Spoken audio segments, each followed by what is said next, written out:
Pip was getting ready for school when they noticed something very peculiar.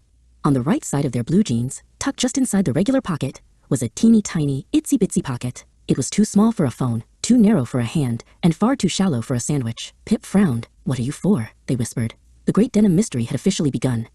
Pip decided to test the pocket's limits. First, they tried to slide a yellow crayon inside. Snap! It was too long. Next, they tried to hide a plastic T-Rex. The dinosaur's head poked out, looking quite grumpy. Finally, they tried a marble, but it wiggled around like a lonely pea in a giant pot. "This pocket is a riddle," Pip said, grabbing a magnifying glass to look for clues. Pip ran to the attic to find the oldest, dustiest book they owned, The Secret History of Stitches. As they flipped through the yellowed pages, the room seemed to grow dim, and the smell of old paper filled the air. Suddenly, the drawings in the book began to shimmer. Pip's finger landed on a date, 1873. With a sudden whoosh, the bedroom vanished. Pip found themselves in a bustling workshop filled with the scent of sawdust and heavy cotton. A man named Silas sat behind a sturdy table. He was surrounded by bolts of tough, indigo blue fabric. Silas was a master of making clothes for people who worked hard in the dirt and the sun. He hummed a low tune as his needle darted through the thick cloth. Just then, a tall man named Amos walked into the shop. Amos was a prospector who spent his days digging for gold in the hills. He looked frustrated.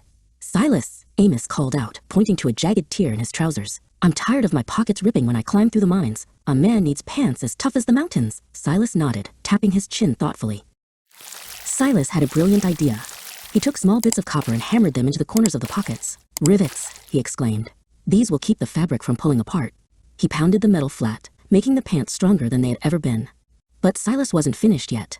He knew the workers had one very important, very fragile thing they needed to protect. Amos reached into his vest and pulled out a beautiful round object that went tick-tock, tick-tock. It was a pocket watch, hanging from a long silver chain. "This is my most prized possession," Amos said. "But in my big pockets, it gets scratched by my keys or bumped against the rocks. If it breaks, I won't know when it's time for supper."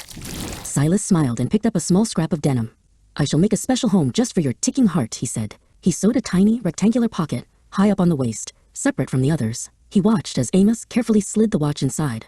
It fit perfectly. It was snug, safe from scratches, and wouldn't fall out during a long day of work. Flash! Pip was back in the attic, the old book resting quietly on their knees. They looked down at their own jeans and touched the tiny pocket. It wasn't a mistake or a place for crayons. It was a bridge to the past. Even though most people use phones to tell time now, the tiny pocket stayed there as a tribute to the hardworking people like Silas and Amos. Pip smiled and reached into their treasure box. They found a small, smooth stone they had found at the beach, their very own lucky charm. Pip slid the stone into the tiny pocket. It fit perfectly, just like Amos's watch. The mystery was solved, and Pip felt like a real history detective.